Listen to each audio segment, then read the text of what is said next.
पैसे पाहिजे तुम्हाला हे मी सांगतो, त्यांना ना धनुष्यबाण पाहिजे, ना बाळासाहेबांचे विचार पाहिजे, त्यांना संपत्ती पाहिजे. बाळासाहेबांनी जे करू नका ते म्हटले त्यांनी मुद्दाम केलं. आणि फक्त त्यांना पैसे पाहिजे. आपल्या महाशिवसेनेच्या शिवसेनेला आपल्याला शिवसेना भेटल्यानंतर तुमच्या शिवसैनिकांच्या खात्यातले 50 कोटी रुपये विड्रॉ करून त्यांनी घेतले.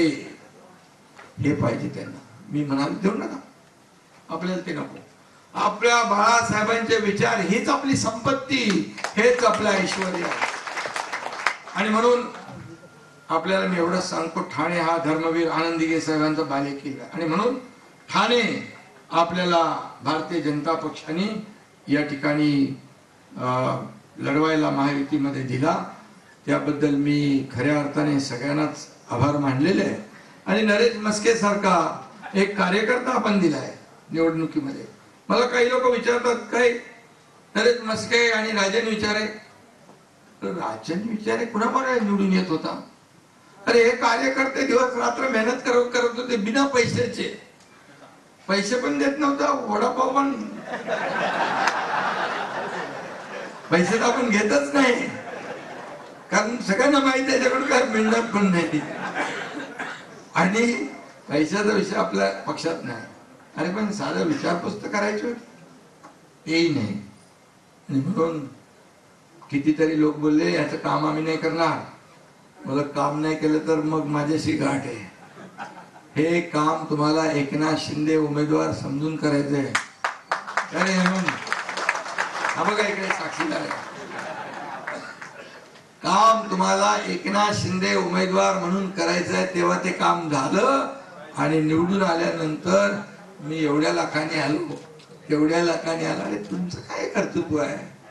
अरे मोदी साहेबांकडे बघून मतं पडली आणि मेहनत केली महायुतीच्या सर्व लोकांनी, म्हणून विकासावर मतं केली आज.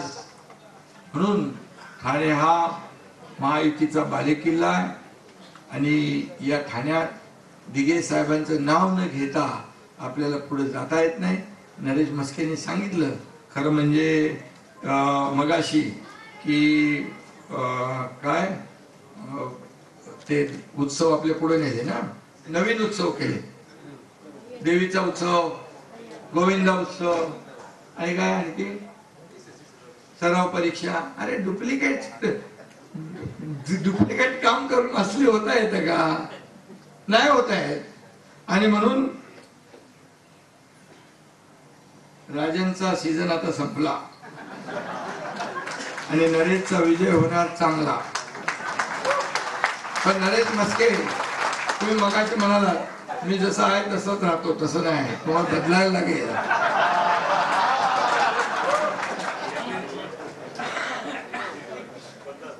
केळकर साहेबांची मागणी आहे. ठीक आहे, कधी कधी काही गोष्टी होऊन जातात, पक्षासाठी बोलतात ते, कधी कधी काही झालेले असतील. माणूस आहे शेवटी. पण आता खासदार झाल्यानंतर हे सगळं आपल्याला बदलायचं. नगरसेवक, महापालिका, आमदार यांच्या कुठल्याही कामामध्ये आडकाठी आणायची नाही.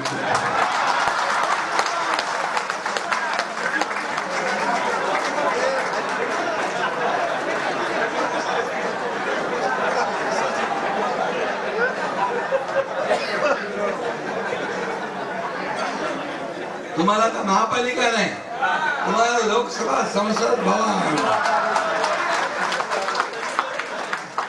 काळजी करू नका, मी तर इथंच आहे. त्यामुळे एक चांगल्या कार्यकर्त्याला आपण संधी दिलेली आहे. गेले अनेक वर्ष तो काम करतोय. आणि तुम्हाला मी सांगतो बघा, ज्यांना तिकीट मिळाली नाही ते काय त्या पदाला लायक नव्हते असं नाहीये. आपल्याकडे एक से बढ़कर एक पदाधिकारी आहे, एकाहून एक पदाधिकारी चांगलं काम करणारे आहे. पण मला काही लोकांना इथे ठेवायचं आहे, काही लोकांना तिकडे पाठवायचं आहे, काही लोकांना कुठे ऍडजस्ट करायचं, असं सगळं करायला लागतं. एका ठिकाणी सगळे जाऊन चालणार कसे? तिकीट एकच आहे. त्यामुळे तुम्ही चिंता करू नका.